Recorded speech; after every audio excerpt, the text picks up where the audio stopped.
G'day Richard, how are you again, my friend? Excuse the nighttime attire, it is late now here in Australia. So, I just got your message, let's take a look. Yeah, it's super capital intensive.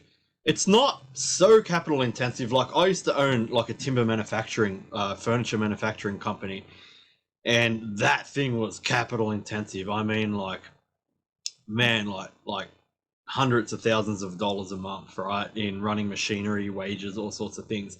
So online business is really not all that capital intensive, but look, for the most part, most people in the space today have never actually had any true experience in real businesses, like outside of the online space, like I have. So everything seems so dear to people, but when I jump into online space, I'm like, this is a godsend, this is unbelievable. Even if I got to spend, 10, like 20 grand a month on things, it's amazing compared to what we used to spend.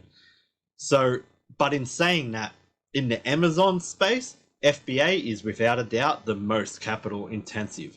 And for somebody who's not starting off with a lot of money, I know you said here you've been doing it for 3 years, but generally I don't like the FBA space because it targets newcomers, and newcomers just are not ready for that intensivity of capital that's required.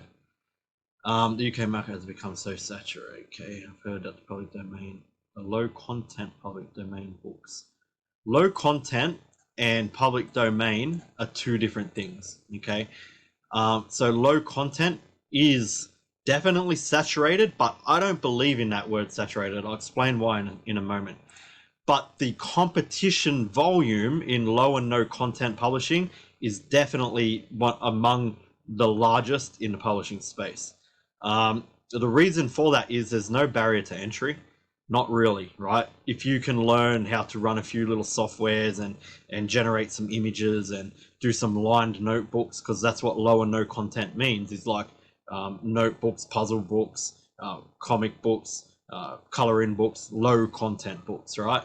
There's a lot of softwares out there that can just create them, and the barrier to entry is almost non-existent. So you get really low quality publishers from all around the world spamming the market, and that makes it difficult to be found, right? So the low and no content space is a little bit saturated, right?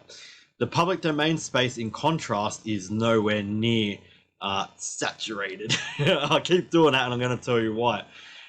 Compared to all of the other book spaces out there, because there's a big barrier to entry. Amazon actually vet and weed out and throw out all of those rubbish publishers for us.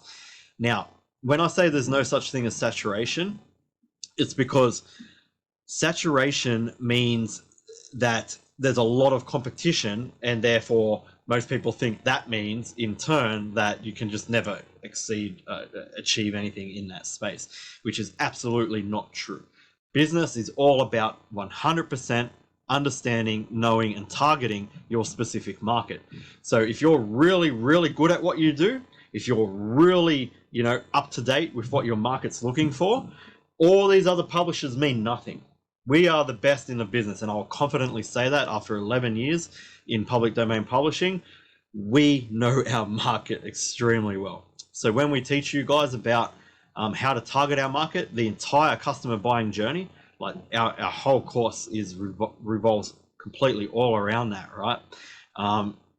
Right from understanding what stops them scrolling, like our covers and the creative inside of that, the contrast between the fonts, like all of these things, the regular scroll stoppers, the attention that people have today when it comes to scroll.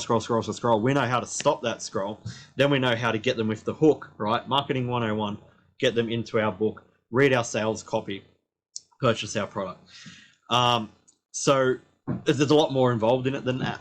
But look, there's no such thing as saturation if you know your market extremely well. And we know our market extremely well. Now, do we compete against each other? Well, there's always a slight overlap in competition between students, especially in the beginning. But what we teach is to publish into the data, right? So no one student is following any magic niche or what's hot right now, anything like that. These books some are thousands of years old that we work with, right? And many are hundreds and tens of hundreds of years old. Tens of hundreds and thousands. Many are like a few hundred years old to, a couple hundred years old. Some are thousands of years old. And this means that there's like an unlimited almost sales record of these items, and they're just becoming more and more popular as time goes on, right? So these books have proven sales data. So all we do is we follow the trajectory of our sales data. So our specific sales data, we know they're going to sell to an extent, right? So we use the publishing house model. We're not indie authors. We're not going to go all in on one single book and try to smash it into the market, spending thousands of dollars on ads and things like that. No, we use the publishing house model. We publish a pool of books into the market. We start to see what's happening, and we follow our own sales data. When we see that sales data, we make assertions on why those books are selling specifically. Is it the niche? Is it the author? Is it the market? Is it the marketplace? Like, why are they selling?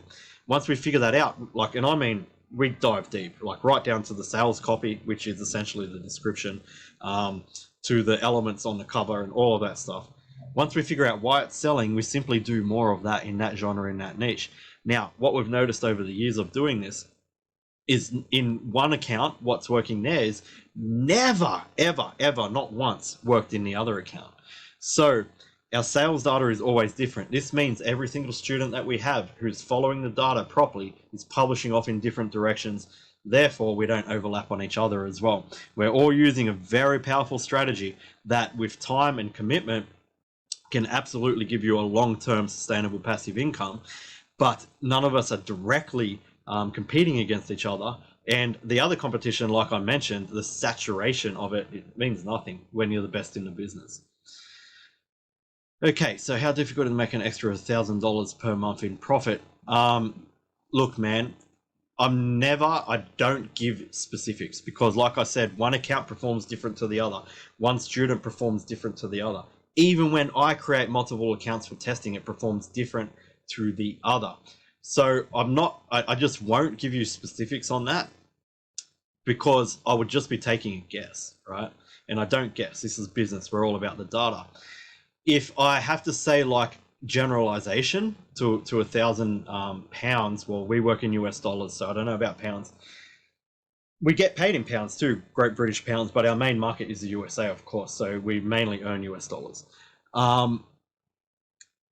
You would be looking at least 6 months, most likely, but you've worked with Amazon before, so it might be a little bit less than that.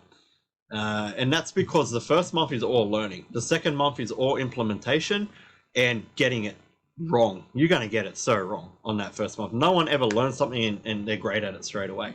So there's 2 months gone already, right?